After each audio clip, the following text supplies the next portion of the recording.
iyaga dhaxdooda ayaa istagaalaya waxaana u kala jajabayaan gurubyar yar taasna halis bay ku tahay ay duureedku iyagu faa'iido weyn ay ku qabaan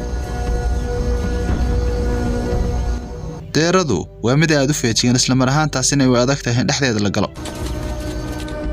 ay duureedku waxa uu doonayaa inuu kala jajabiyo koox yar kadibna uu qayb ka mid eriyado balse maanta waa uu ku fashilmay oo deeradu hal dhan ayay u didda mid kasta oo ka mid ah deerooyinku waxa uu doonayaa inuu khatartani ka libdhow ka qarsoomo deeradu kolka ay diddo way firdhanaysaa iyadoo aad iyo aad u fogaanaysa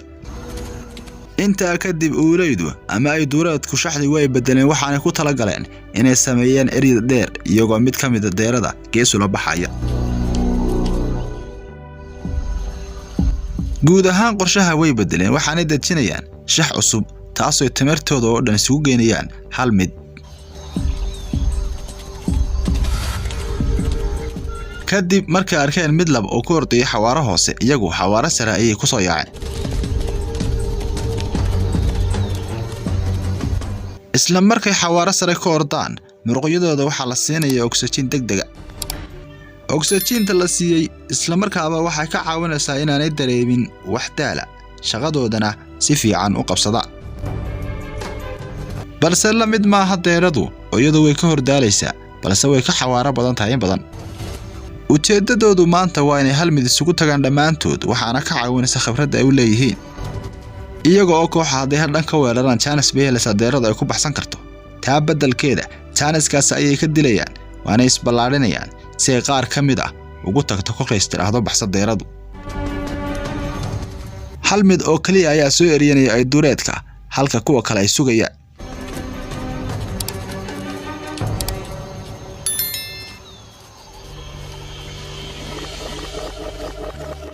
dhammaan ay duureedku waxay qorshahooda isugu geeyeen inay mid kaliya tagaaro la baxaan kaasina maanta ay ku tagaan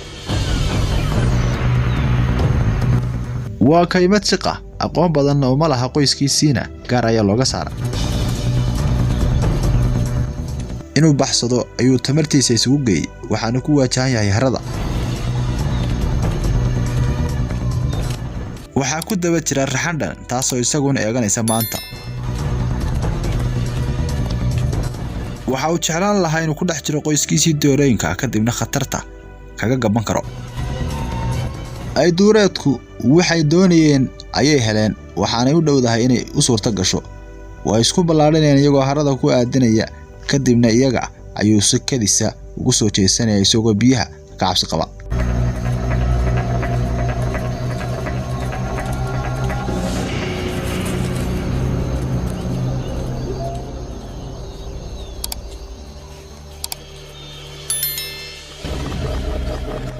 balse deeradu inta badan waxay ku carartaa xawaaro sare kana maanta wuxuu u muuqday mid gaabisa halkan su'aal baa ka taagan maxay tahay sababta uu yahay mid daciif ah oo gaabisa dib haddaan ugu noqono filimka ugaarsigana waxa la go'aamiyay intaanu bilaabanin ka hor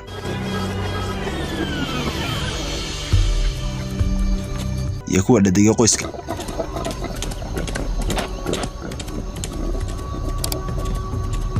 midka kale caawinayo kuwa dhaawacayna faa'iidada ugu badan qaba hadafkoodii way gaadheen waxaanay ku qabteen meel aan ka fogeyn harada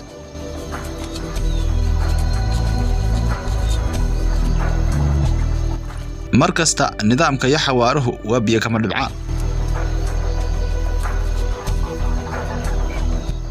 markastana waxa ku lamaan kuwa loo yaqaan gorgorka midkaasi maanta waa gacan galay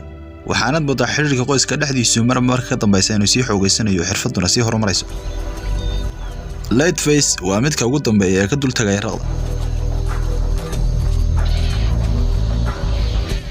gorgorka ayaa haatan iskale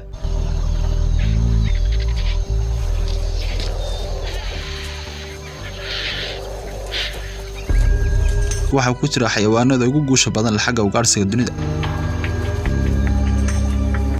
kuwa badbaada ee ku soo biiro qoyska waxay si toos ah u saameynayaan xuduudda iyo sidoo kale cadawga ku wareegsan Chaniska tira badnaantu waxa uu iyaga u yahay wax walba taasoo u suurta gali kara inay xuduud badan qabsadaan isla mar ahaantaasina guushooda ay aad u badato sidoo kale waxa la bari doonaa xirfadda iyo istaraatiijiyadda ay ku guuleysan lahaayeen midda ugu muhiimsan waa wehelka isweehaysanayaan midba midka kale